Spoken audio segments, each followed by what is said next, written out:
Jerry ஃபால்க்கு jeep வர place பார்த்தீங்கன்னா ஃபால்ஸ்லேருந்து ஒரு 100 to 200 மீட்டர் வந்து முன்னாடி இறக்கி விட்டுறாங்க. அது வரைக்கும் தான் வண்டி போகும். அதுக்கப்புறம் நம்ம வந்து ஒரு 100 மீட்டர் 200 மீட்டர் நடந்து போனோம். நாங்கள் இறங்கும் போது பார்த்தீங்கன்னா நல்ல மழை பெஞ்சுது. ஏகப்பட்ட க்ரௌடு. நாங்கள் வந்ததே கிட்டத்தட்ட ஒரு வீக்கெண்டில் தான். ஸோ அதனால் நிறைய பேர் வந்து இதுக்கு வந்திருந்தாங்க. எல்லாருமே பார்த்தீங்கன்னா மோஸ்ட்லி ரெயின் கோட் வாங்கியிருந்தாங்க. ஸோ இந்த செப்டம்பர் டைம் வரைக்கும் நீங்கள் வரீங்கன்னா ரெயின் கோட் வாங்கி வச்சுக்கிறது நல்லது. நாங்கள் வந்து வாங்காமல் வந்துட்டோம். அது எங்கள் தப்பு தான்.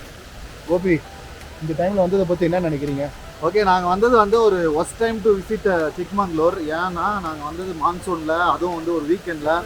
கண்டிப்பாக இந்த டைம் வந்து அவாய்ட் பண்ணிக்கணும். நம்மளுக்கு வந்து கொஞ்சம் கொஞ்சமாக நடக்க அந்த ஃபால்ஸோட சத்தம் கேட்க எப்போ அதை பார்ப்போம் அப்படின்ற மாதிரி வந்து அந்த உணர்ச்சி வந்து தொத்திக்கிச்சு. போய் கிட்ட பார்க்கும் போது தான் தெரியுது இவ்வளோ பிரம்மாண்டமாக இருக்குங்க. வேற லெவலில் இருக்குது. எக்ஸ்பெக்டே பண்ணல. அதுவும் மழை டைமில் வந்ததுனால இன்னும் நல்லா ஜோராக மழை பெஞ்சிட்டே இருந்தது. கிட்டத்தட்ட ஒரு 50 மீட்டர் 100 மீட்டர் தள்ளி நிற்கிற எங்கள் மேலே அவ்வளோ சாரல் அடிக்குது. மழைனால சாரலா இல்லை அந்த ஃபால்ஸ்னால வர சாரலானே தெரியாத அளவுக்கு அவ்வளோ சூப்பராக இருந்தது. பார்த்துக்கிட்டே இருக்கலாம் போல இருந்துச்சு. எல்லாரும் என்ன பண்ணாங்கன்னா அங்கே ஒரு பாறை இருந்தது. அது மேலே ஏறி நின்று வீடியோ எடுக்க ஃபோட்டோ எடுக்க வந்து ட்ரை பண்ணிகிட்டே இருந்தாங்க. ஸோ நாங்களுமே வெயிட் பண்ணி அந்த பாறை மேலே நின்று தான் இந்த ஃபோட்டோ வீடியோஸ்லாம் எடுத்தோம்.